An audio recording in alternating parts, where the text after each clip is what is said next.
Hey, we are talking about Miss Marvel Episode 1, Generation Y. We are going to give our spoiler-free reviews of the episode and then get into a full spoiler breakdown of the episode, starting now. Welcome to the Nerd Social. I am Nathan.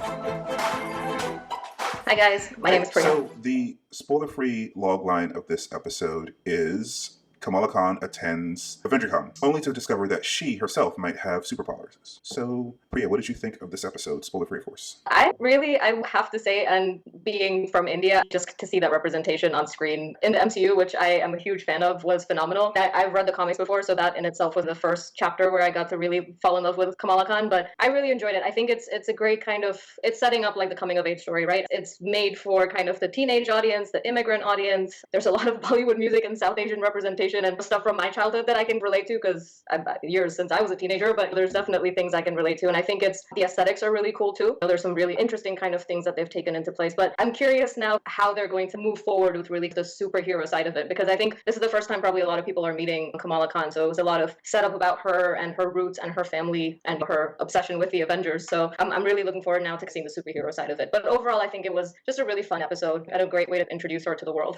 I dug the episode as well. I actually liked it better than I thought it was going to.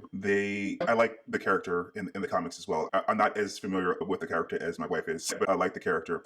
So there's an aesthetic that they're going for here, which kind of takes some inspiration from the Spider-Verse movie, which is very cool. So I really like those aspects. I appreciate generally when media that's made with a completely different ethnic point of view. I appreciate different representations. So, because I like to learn more about different cultures. So that's also another reason I like the show. And yeah, it was like Spider-Man Homecoming as well. So seeing another teenager coming of age sort of story, but also teenager dealing with superpowers story was also very cool. And also the acting in this show so far has been excellent as well. I'm also interested to see where they're going to go from here because the comic book it's Marvel Comics. So a lot of weird stuff happens in Marvel Comics. Like her arch nemesis is like a parrot or a bird with the brain of Thomas Edison, which I'm pretty sure they're not going to do that. So I don't know who her enemy is going to be in the show. So I'm interested to see where they're going to go with that further on in the season. But yeah. I'd give this episode a solid 8 out of 10. It was much better than I thought it was going to be. I think this is probably the most solid first episode that they have done. This is like the best pilot that they've done of a Marvel show yet. I've liked a lot of the Marvel shows, but like the first episode, there's a lot of potential, whereas this is just like a really good episode, and I'm hoping that it just gets better. Yeah, I think this is probably the first show after Moon Knight where it's not an established character from the MCU, so it's the first time you're getting introduced, and I think it's fantastic to see like Marvel Studios really going into diverse characters now and like showing different points of view, like you said. I was reading online in terms of the differences in the opinions and reviews from critics to like the mass public, and how unfortunately there's been like review bombing and people just de-escalating the kind of their reviews and giving it 1 stars and based off really not much and probably not even watching the show. Probably not watching the show. It's sad. We were talking about this in our production group a couple days ago that already a Facebook group has sprung up like against the show. I think it probably was created before the show started because it's like 14,000 people in the group like against the show, like Christians against Miss Marvel. It's ridiculous. Yeah, and I think like the comic book's been around I think since 2000. I think she was introduced in mid 2013 or something when the comic book came out. And and I think she's just an ordinary kind of high school girl, and her identity is a big part of her. So are her superpowers. It's just like a different part of her. And we're so used to like one type of superhero that it's unfortunate that when we just have to eat the cookie cutter recipe of the superhero. But if there's something different, there's a little bit of an issue. So making people uncomfortable or people not knowing what not to expect, and it's a bit disappointing. But I think hopefully they at least give the show a chance. I don't know if these people will give the show a chance, but hopefully the general audience who don't feel like diversity is the same as oppression will give the show a chance. So I think there's just a lot of people out there that if it doesn't look like them, they can't rock with it, even though the rest of the population had to do that for literally decades or their entire lives until recently. So exactly. Look, I love all of my Black Widow, even wearing her t-shirt. I love that stuff, but it's different to see South Asian representation. Right. For me personally, that's the beauty of comic books because it's supposed to take you outside of your universe and outside of your 4 walls. So I think it's actually amazing to have that now come first on the page, but then on the screen. So yeah, I honestly thought it was great. great to see that come to life a little bit. And I have to give a shout out to your wife, because she was the one who actually made me fall in love with Miss Marvel. She gifted this book to me. I think it was about 4 years now. So it's really thanks to her that I became a fan of Miss Marvel to begin with, because she's like, look, there's a brown superhero. Did you? And I'm like, I actually did it. That's amazing. So yeah, kudos to Daniela for really being an early adopter of Miss Marvel. And yeah, super excited that they have this show. And now curious to see how they're going to weave it into the MCU and then into the Marvels movie. Oh yeah. So she's going to show up in the Marvels movie as well. She's actually, I think they've already shot that, or they're shooting it now. So yeah, I'm interested to see where she goes from here. Especially, we don't even know where she's going to go in this show yet. But we got to assume that Captain Marvel isn't going to show up in this show, or she might. Maybe she will in the last scene of this show. But if she doesn't, if she actually gets to see her idol, how that will affect her. Maybe Monica shows up to be like, let me take you to Carol. Yeah, that would be cool. All right, do you want to start breaking it down, talking about the specifics of the episode? All right, so let's do that. So before we do that, I will say, if you enjoyed the conversation, please like and subscribe. It really helps the channel out. We're trying to get to 1,000 subscribers by the end of the summer to give you more diverse points of view. So we really appreciate it. With that, spoilers ahead. All right, do you want to go through it in chronological order, or you want to jump around? Do you, any specific things you wanted to talk? I'm happy to start in chronological order because I love the beginning. Is really cool, actually. Let me jump over there.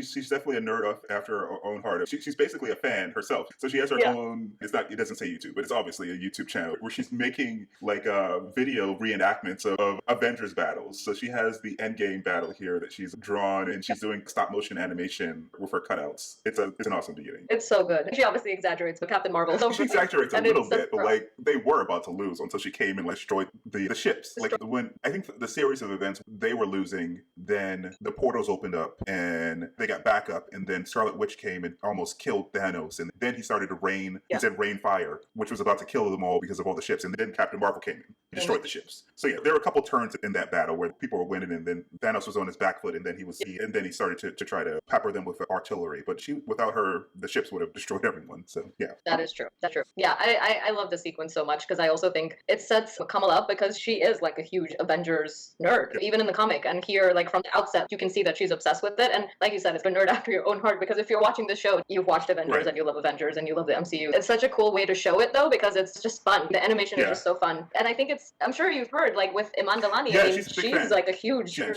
She's a big fan. Apparently, like at 15, she dressed up as Miss Marvel, which is old to be dressing up as Miss Marvel, but unless you're a big nerd, which is very cute. Yeah, it's very cute. You can see this is like her first acting gig, and you said it as well. Like the acting is so good, and you can see that she just loves to play the role. So yeah, I think it's great. I love this sequence because I think I watched it a couple of times too. I'm like, it's really cool. I wish she's great. She was actually over the last week. I think she's been fighting with Kevin Feige because she's really upset that he referred to the Marvel Universe inside of the last movie as 616. She's like, it's not 616. It's big comics, so it's not 1616. The comic universe is 616. It's 19999. That's when you know you selected the right person. It's cool. But I think I was reading and she was like, oh, it's 6 when Iron Man came out, and then it was like she's had a comic book store across from her school. You can tell that this is her. Apparently, Scott has a podcast where he just interviews other superheroes, which I thought was funny. Yeah, little me, a Scott Lang interview. Anyway, what else did we learn here? Yeah, yes, and what is exaggerated is her expression on Thanos and Captain Marvel, and then she has this commentary over here about why Captain Marvel went away. Yeah. No, it's great. I think it's really cool. So it's just like a clever way to really showcase that, but it's also such a cool way to see that last battle from Endgame played out. In the comics, you've read the comics more recently than I have. She's like enamored with sloths, or is it like sloth is her pet or something like that? It's not actually. So I was just reading it, so I was wondering too with the Sloth Baby productions. At least I don't recall it coming up, but I think she is like a vlogger even in the comic books, and she puts all these videos. But it was something like wearecool.com or something. So I think they've made this Sloth Baby, and maybe it comes into play later on. Fan fiction, right? Like Captain Marvel fanfiction, right? Yeah, and then her family is also very. I didn't mention this on her spoiler-free part of her, but her family's just charming for the most part. I mean, she's getting some pressure from her mother. Mostly, I'm not sure if this is a thing in the comics either. It seems like her grandmother has some sort of like adventurous, flighty things that'll probably come up later on in the season. I don't know. That was because her powers are completely different in the comics. She was an Inhuman in the comics, and she got her powers through Turkish and Mist, but it looks like she's inheriting her powers from her grandmother. So I wonder if her grandmother is going to show up. They keep mentioning her. Her mother mentioned her mother several times in this episode when she got the chest from her mother, and also later on when she fails the driving test. She said, "It's my fault. It's my genetics. I come from a long long line of like dreamers. My mother was a dreamer. Yeah. So she talks about her mother a lot. So her mother has to show up. I think has to, or some sort of backstory, because you're right. It is a very different take from the comics. The family setup is very similar in the comics. Even this first shot of the introduction of what the father says to the brother, and that conversation is almost like exactly what you hear. But the whole origination of her powers is very different in the comics, and they surely will have to go into that in the show because they are obviously making a difference. I hope the grandmother shows up and explains why, because there has to be a reason why it unlocks. It can't just be anyone who wears the bangle gets to be Miss Marvel, surely. So I hope they have a good, convincing kind of storyline for that, because that is different, and even her powers are different. And I'm sure you must know that, Nate, right? Because in the comics she's polymorph, but here she's some sort of crystal. The powers in the show, she is like the Green Lantern, but not really, because it's crystalline the way that the animation that they have around it. But she can make constructs. Yeah, I remember I was talking to Danielle about it, and she was like, "As long as I see a big fist at some point, it's fine." Because that's what she's known for, is with these giants. It's a part of when you see Miss Marvel. But I think curious again, like just we're jumping around, but just curious to see how they will incorporate some of that into the show. But I think the family dynamic are so fun, and honestly, like I said, I mean, being Indian and being South Asian, this was so like, especially like the mom and the aunties and all of that. It was even like the small things, like inserting Hindi or Urdu words into the conversation. It was just so nice for me to hear that, because I'm like, I feel like I have the inside secret, being like, I know what that means. So it was just like really great. I think that it's such a charming setup, like you said as well. So do you know what, when he's telling him to say Bush Mishmala, is that like a prayer or something? It's like praise to God. Yeah, and her father is really cool as well. So he's definitely not as strict as her mother, and definitely more of, I mean, he was reciting poetry to her and stuff like that, more of a dreamer as well, and not as strict. Like later on when she makes him cry, it's so awful. You're not going. Yeah. It is, and it's funny you say that, because in my notes I wrote down like dreamer, and I circled it because it's such, even in this first episode, it comes out so clearly. It's like pursuing your dreams versus conforming to what your expectations are, and I think that's like any young person's journey. So I think it's just the dreamer thing. I think with the dad is very clear. I loved when he comes out in the Hulk costume. It did make me he was so committed to it. He painted himself green and everything.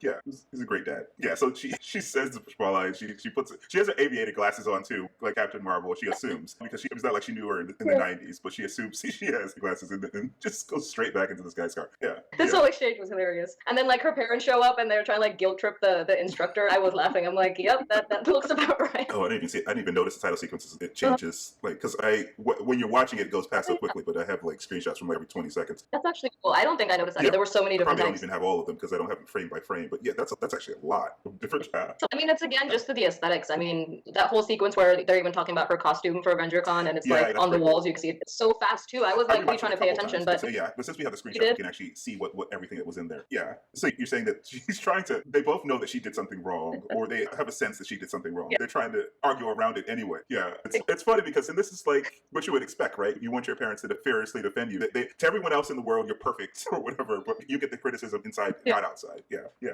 I thought it was such a great This scene. is where she was talking about her mother and how she's a dreamer. But yeah, you see her dreaming basically. You see her zoning out. Yeah. So I don't know. So this coach calls it the wrong name. Camellia. I can't remember what he called it. Camellia. Camellia, glad you're not choosing from dodge. She gets hit with a ball later on in this episode too. How many times is she getting hit in the head with a dodgeball? Yeah, I know. I saw that too. I was like right in the face at least a few times. But yeah, I think this was a very kind of definitely like you were saying with Spider-Man. This was reminding me a lot about like No Way Home scenes when Tom Holland's walking down and you just have the kids staring. So I think they're definitely going for similar vibes. Yeah. Which is also trying to show what an outsider kind of is. I guess all these kids are staring at her. But they all look like kids to me. But I guess she's more weird because she has this super fascination with the Avengers. But I feel like, how is it that these kids are acting like there are things cooler than superheroes? Like they're in this world and the actual superheroes exist, and they're like they're too cool for superheroes. Seriously. And actual superheroes exist. Yeah, I found that weird too. I'm like, really? How can you not think that's cool? Okay. But I think she's up to 11.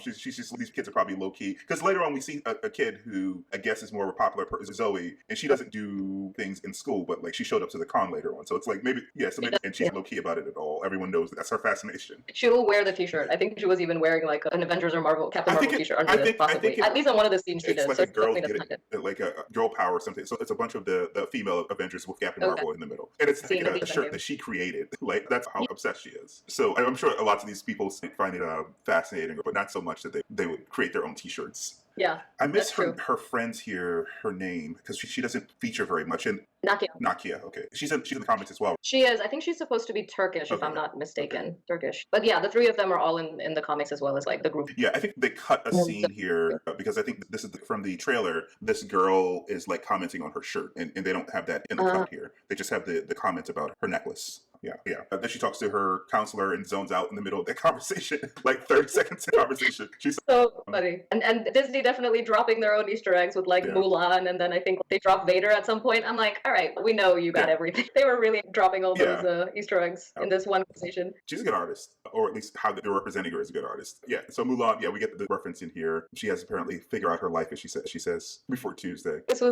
was great though, because I do feel it's, again, I think it's pretty relatable for high schoolers to be like, what are you going to do with the rest of your life? Because you have to figure out. You go from being in middle school where you don't necessarily have that pressure, and you're still a kid, and you're still transitioning and getting used to not being a little kid anymore, and then your high school is over, almost over, and then now you have to decide everything for the rest of your life now. What are you going to do for the rest of your life? I think lots of people can relate to that feeling of back then. And I think so. I was reading a lot online about people saying, oh, it's clearly for a younger audience. And one, there's nothing wrong if it is for a younger audience. But two, it's like a lot of this stuff is relatable. And I remember when I was like in high school, or I remember when I had a curfew, and it's stuff you can relate to. Just because you're not of the same age doesn't make it a show that you can't watch. I thought that was like a very strange argument for people not wanting to watch the show or like it. Even if it's, like you said, if it were just geared towards a younger audience, that's not necessarily a reason to dismiss it. But everyone who's older at one point was younger. So all this should be familiar to you, at least. So yeah. Exactly, because I watched that scene and I'm like, I remember going through that pressure in high school, being like, where are you going to go to college and what are you going to do the rest of your life? And now you look back, you're like, yeah, it's a big decision, but it's like the pressure that you get at that moment. It's a true pressure that only later in life you realize that it's not as much of a pressure. Oh, here's so steampunk Captain Marvel. He said, and then they say that steampunk is dead. So you see her actually dying in the next thing. So zoom in here a little bit. You can actually see her turning into a ghost. Yeah. So steampunk Captain Marvel. And then there's like, then they say Captain Panther, which is just Big Panther with the Captain Marvel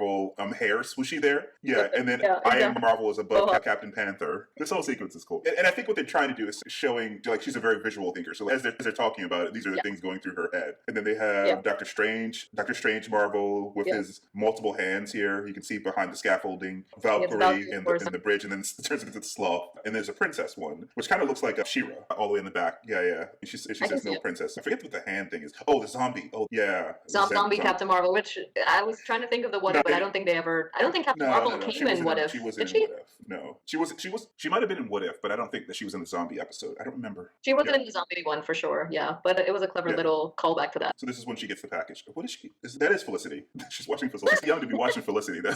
But if it's set now, if it's set like in the 2022 or whatever, then that's a really random rerun to be watching. I don't know. It's hard for me to tell because we grew up where we actually had to tune into television shows, and there was you might have had a DVR when you were like maybe in high school, but like you had to either set a VCR or whatever. I don't know, like Gen Z or Gen Alpha, like do they like watch old shows on like streaming just because it's around the age that they're interested in? Do they watch like old Dawson Creek or Felicity episodes? Maybe it's a thing. I don't know. I do know that's the case with Friends because my 14-year-old niece loves Friends, and I'm like, that is such a long time ago, but it's so random. But like all of her friends watch it, and I was also just seeing on Netflix that it was just like most watched. And I'm like, all these teenagers are now watching Friends like 20, 30 years later. So I guess with some shows, it would be like us watching like things from the 60s in the 80s. And I guess there were a couple shows that were on reruns from the 60s. Like maybe I don't even know if Gilligan Island was the 60s. It might have been the 70s. There were a couple shows from the 70s that we would watch in the 80s, but I don't know about the 60s or yeah. I mean, I did watch reruns of like those were the 60s. And Mac. I watched reruns of that, but it was also like I didn't have a DVR at the time, so if it's on TV and you watch it. As opposed to like them, they have the access to like stream anything that they want ever, and they're watching shows from the early 90s, which is fine. Those shows are great, but it's just interesting. Well, that TV did look old, but the fact that Endgame happened, we know that the timing is around now. It's not so earlier. I think because I have the comic, I don't know if you can see, but she actually has the bank. Yes. See? Which is pretty cool. I don't know that it's more like a cultural thing, less than a functional thing in the comics. But yeah, exactly. I think it's supposed to just be more like a representation of her. And which she says even before she puts it on, she's like, oh, a little bit of me in the costume. Let me put you in full screen so you can actually show that again. Oh, yeah. Yeah, cool. Awesome. So yeah, this is when she gets the package. And a sneak peek of her costume for those who haven't watched The the. comic. Yeah, that's what it'll look like, something similar to that, because I think they also tried to make it more practical for someone who's actually wearing a thing. So there are a couple differences, because I think if you go back to that image that you were just showing, she has like boots, whereas in the show she's just going to be wearing like sneakers. So yeah. Yeah, I think they'll. I'm sure it'll look true enough because in the trailer itself you see it. It's definitely going to have the scarf thing. That's very characteristic. Yeah, this is the scene where just a lot of cultural things flash by that probably are more recognizable to you than to me, but it was still very interesting. Mangoes are definitely recognizable to me, but it's cool that they focused on the mangoes there. Yeah, it's very cool. Even like the music and just having those like little touches to really make it feel authentic. I love it because a lot of the food is something I can identify with. I think later on, like the dad's watching cricket, which also reminds me of me growing up in Asia and in India. So I love these little details that they put into place to make it feel a little bit more authentic. So I enjoyed this little scene quite a bit. It might give you a little flashbacks of India too from your trip. The scene highlights another thing about her mother. They didn't do a lot of characterization with her mother, but it's interesting when she's talking to the shopkeeper and he says that she's too short, and she says no, it's too long. But when she's talking to her friend, it seems like she tries to impress her friend, and now she's too short, which is interesting. Yeah, it definitely was a bit of a shift. I think it also gives that polarization between her and her mom when they're talking about the other girl like going to discover herself, which is so central to Kamala's stories, like discovering herself. And so when she speaks in favor of the girl, I think that the mom's actually, you are too short. So he said, what is he calling this thing? Zuzu? Basically a Google Home or a Alexa device on a budget, because he programmed it himself. So yeah, you could probably do something like this if you wanted to and you didn't want to pay for all the equipment. So like there's speculation online that like her mother has powers that she's only using to make her housework easier. So like she goes in here and they talk for less than 10 seconds and she's back with this whole thing. I don't know if this is like a sitcom thing, like A Perfect Mom, or she went in there like she had a lot of stuff in her hands and when they came in, and she came back around for less than 10 seconds with a lot of food like portioned out. That's funny. I didn't even notice that because to me it was like it's just this Asian thing. But like you show up, you're gonna walk out with food whether you're hungry or not. So I just got a chuckle out of that. But now that you say it, I'm like, I didn't actually think about the mom having powers. I think that would be a really interesting twist. That definitely would make it more interesting, and it definitely would vary from the comic as well. The fact that her powers aren't inhuman powers already makes it different, and the hope that her grandmother will show up also will make it different. Yeah, he's watching cricket here, and she's in the way. Yeah, this is her asking to go to AvengerCon, which goes up like a lead balloon. Yeah. It's funny. It's perfect. I think, again, like it's similar to the comics in the sense, like in the comics, she just wants to go to a party. In this one, like they did AvengerCon, which I think it's a smart setup to, one, again, give us a lot of Easter eggs, but it's also just it's a fun scene to even do the AvengerCon thing. It plays out exactly the same, and it's funny because a lot of the stuff that she says is stuff in the comics that Kamala just thinks to herself. When she says it out loud, it's not, I'm asking you to go out and I'm going to do drugs. That's something she thinks to herself. She says it out loud. Her relationship with her brother is sweet. They do seem to give him a lot more leniency. And I'm not sure if they're going to lean on the fact that they're being lenient with him because he's a boy. So we'll see if that comes up. Oh, also like how they did the reason that these little flourishes is why this episode was so good. There's a very creative way to do text messaging. The directors of this episode are Adil and Bilall. They directed this episode, and they're going to direct another episode later on in the season. But they also are the ones doing the new Batgirl. So yeah, they did an interview a couple days ago, and they said that they just wanted a more interesting way to show text messaging, because pretty much every modern show now they have to show text messaging because that's what people do to communicate. They don't necessarily get on the phone. So there's just a cool way of showing this in the periphery, in the road, and then the window. I thought that was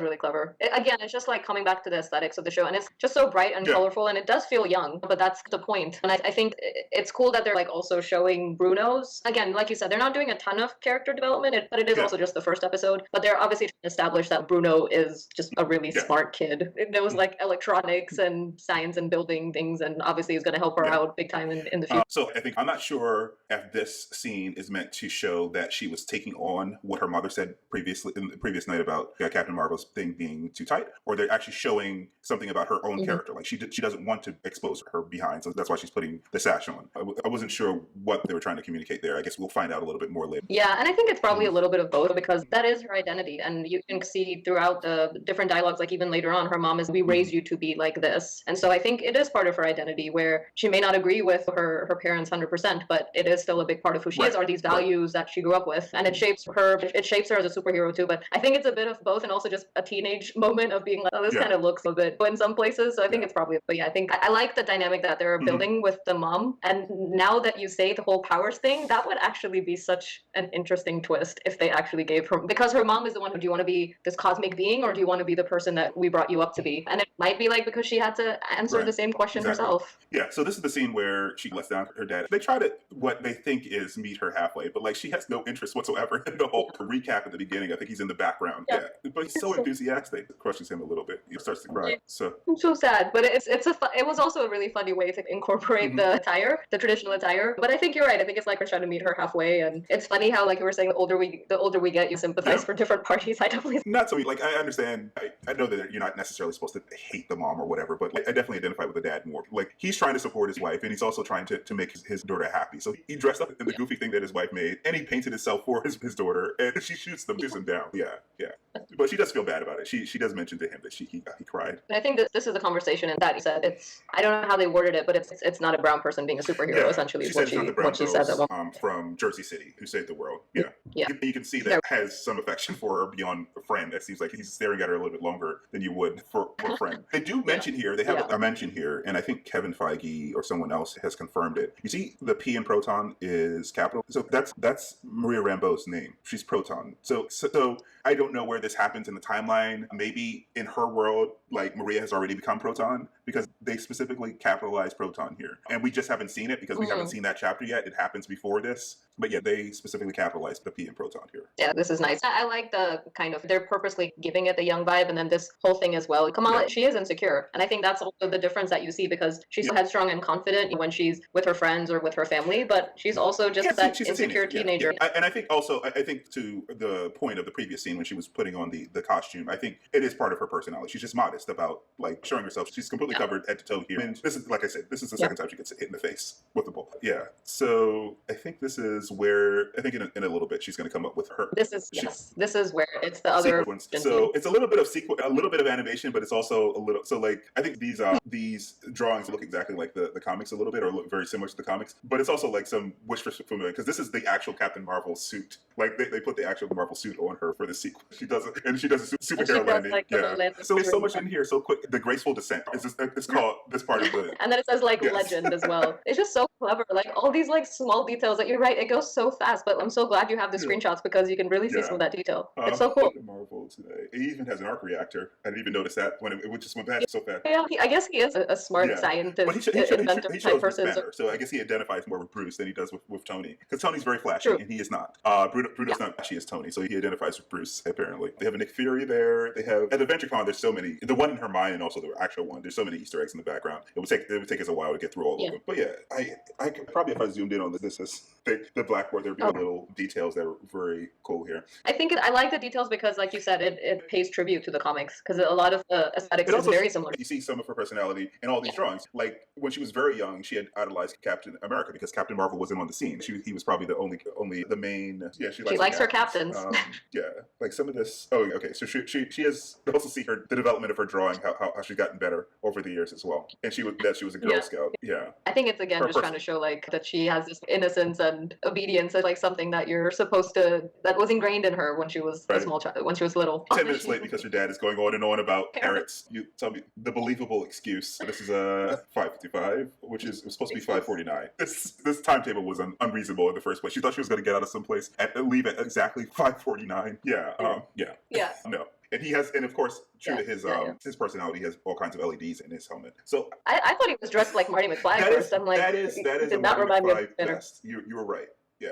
I wonder if this is actually Camp Lehigh. Maybe after it was destroyed by a Hydra, they decided to build it up again, or they're just calling this Camp Lehigh as in front of the convention. I think where the convention is, it's supposed to be where Captain America has that. I think I was reading that it was supposed to be the same set, or at least like insane feeling. So it showed up a couple times in the movies. It shows up in the first Avenger. That's where they are doing the training in Captain America when they're trying to choose who's going to be the super soldier. It shows up in the Winter Soldier. That's where Armin Zola is inside the computer, and then it gets blown up. That's why I was saying I wonder if they rebuilt it. And it also shows up in Endgame when they go back in time to get the Pym particles. So yeah. I was thinking of when they show Howard Yeah. Stark like on the stage in one of the first ones, and then also I don't know, I think they have like younger Tony there. Wasn't that in Iron Man 3 where like Tony's there demonstrating something? In Iron Man Expo. Oh, Yeah, yeah. I think yeah, that's yeah. over by not the World Trade Center. It's over by where they do the World's Fair. Yeah. Oh, but yeah, but the convention itself is, oh my god, the amount of Easter eggs. It was like hidden in a candy we store. stopped about all the things that we've already been talking for almost an hour. Tony, these are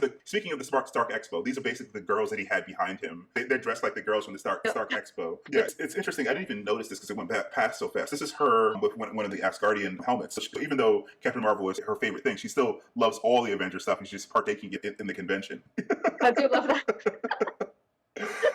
So funny. Hulk smash. It's just there's so many here. There's just so this many. is like I would want to go to this convention. It's a very good. Seriously, they need to make this happen. Everyone from the nerd socials. This is these are really cool replicas here, and yes, helmet, but also from Ant-Man 2 when he got big in the Bay. So this is what this is supposed to be. Yeah. Oh yeah, at the back. Yeah. We see him again. So she's sitting in his hand and he has Ant-Man. Definitely having fun here. Yeah. So this is when her schoolmate Zoe dressed as Captain Marvel, and they say that it's not the right costume, but it actually is. It's from the comics anyway. It's not from the movie. Yeah. I think it actually might be closer to the original Miss Marvel. It's like a mashup. It's like a mashup of the Miss Marvel and the Captain Marvel suit. Yeah. Because it's funny in the comics when Kamala, because she's a polymorph, when she first gets her powers, she actually morphs into Miss Marvel. And so she's blonde and white, because in her mind it's like that's her kind of symbol of power. So it was a big part of the comic book, was like her finding out her identity. So I thought it was a nice parallel to show Zoe in the Miss Marvel outfit, because they're obviously going in a different direction with that. What's also interesting is when she puts it on, it extends and it gets as long as it does in comics, because like it's a lot smaller here, but in the comics it's all the way up her arm. Oh, you have I want to see what that other dimension thing she saw. So they mentioned Jinn at the beginning of this episode, and I wonder if like different Jinn. I don't know. They look like I thought maybe they were Jinn, maybe they were ancestors, like previous people who had the bangle or the bracelet. I don't know. She falls through this really quickly. Yeah, I definitely was very confused. I was intrigued for sure, but I was like, what just happened? But that's definitely the thing that I hope that we get a grandmother explaining later on in the season, because I think she's going to play with the powers, but she's not going to know what the origin of the powers are until someone explains them to her, unless there's a genie actually pops out of this thing to explain it to her. And I doubt they're going to go that way. You did mention it's not clear, what she's going to battle or who she's going to battle. So there might be like a Jinn thing, because I noted that as well, that they specifically referenced that. I think online at one point I was reading like they might explore the partition of India and Pakistan. So I don't know whether that was supposed to be like a vision from that time. If they explore partition, that'd be a bold thing to do, because I know they're going to explore religion and some of the patriarchy. It definitely won't be just for young people. It's probably like for the MCU for sure. It's going to be the first time they're delving into some of those subjects. I don't know how far they're going to go into that. It was just interesting that they mentioned that they will at least bring it up in the story. I don't know how it's supposed to be with that scene. Oh yeah, but this is when we finally get to see her. Her inability to control her powers, basically. I guess it's not necessarily exactly Green Lantern, because the constructs aren't connected to her. Like she creates them, but they aren't like directly connected like the power ring. Once she creates, they're kind of separate from her. Interesting. And she hits that the head rolls. This is just like a Rube Goldberg set of events here. This girl Zoe comes up to her like she doesn't recognize her. Yeah, because she was like, "Can I book you for parties and all of that?" And this part is cool because she saves Zoe from this ridiculous. But this part was cool because at least you got to see like the hand. I'm like, okay, so at least we got to see like the big hand, because she does rescue Zoe in the comics, and that's the first time she actually like figures out how to use control, quote unquote, her powers, is to save Zoe. So at least they're trying to have an echo there of what was actually in the stories. But yeah, I'm very curious how they're gonna go into some of that. And she gets home super late. I mean, her time was ridiculous. Like she really thought she was gonna get to AvengerCon and only spend an hour. That was like, she was gonna say a tight hour of fun. Yeah, there's no way. So she's supposed to be at 9:22. She's there at 11:11. Yeah, and then she has a conversation with her mother about whether you knew the mom's gonna be there. I expected her to be more angry than that. Like I feel like this is what like a white mom would do. Like I don't know that like an immigrant mom would probably have come and got you. Like the fact that she's just sitting there in the dark. Yeah, she would have come and got, especially if it was like 11:11. But I definitely would have got some much sterner talk than that. Like she would have been grounded.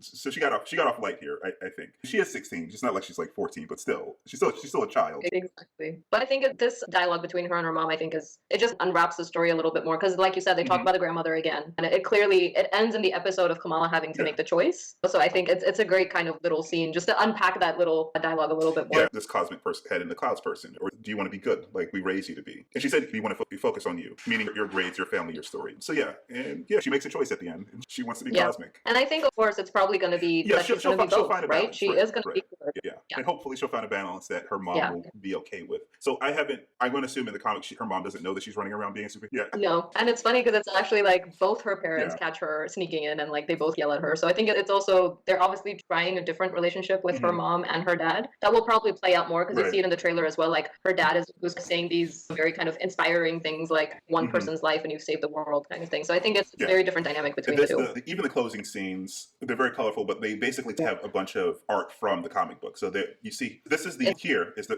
cover of your comic here. Yeah. So yeah, it's a show is very cool. I like it a lot. It's super fun. Looking forward to the next couple episodes. I don't remember how many episodes this season has. I was going to ask you too, but I would say it's probably 6 because that's been standard for the MCU shows so far. So I would gander probably 6. She-Hulk is going to get 9. So yeah, and WandaVision got 9 as well because I think they had a couple episodes that were like half-an-hour episodes because they were supposed to be like sitcom episodes. So maybe that's why they had 9. And I think they're going for a similar thing with She-Hulk. But I think this was an hour episode, so maybe the hour shows they only do 6. But yeah. Yeah, I think so. I'm looking it up right now. It's 6. I'm looking forward to the next episode. It's a very strong start to the season. Oh, we got the extra scene with Agent Theory. I forgot about that. Yes, at the very end we got a stinger. I think it's the first show. In the first episode, we got a after credit scene. I didn't even notice. Yeah, this is pretty cool. The artwork there, the art direction in this show is so awesome. Yeah, so I guess he's going to be a part of the show as well. I don't know if his job is to chase after teenagers. Sorry, let me jump back to that because I was actually looking at it and I didn't notice that I wasn't showing it. Yeah, maybe that's his job to chase after teenagers. Yeah. It's great. I think it's a nice little callback to No Way Home as well to see that. But yeah, I think that the art direction is what really I was showing when apparently I was only looking at it. I wasn't showing it to the audience. Yeah.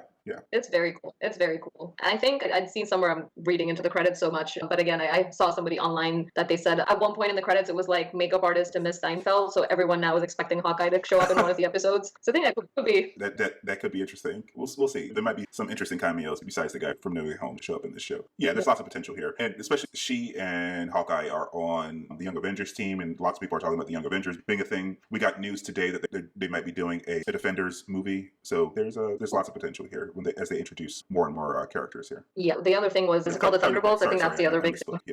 Yeah. That they've already set up like 3 of them, so it seems they should be setting it up that way. I would imagine. We'll see. All right. Yeah. Anything else before we close out? No, that's it. All right. So that is what we think, but we are interested to hear what you guys think. Did we get anything wrong? Did we miss anything interesting? Let us know. Comment down below and subscribe for more content like this, and we will see you. All right, guys. Thanks. Bye. Bye.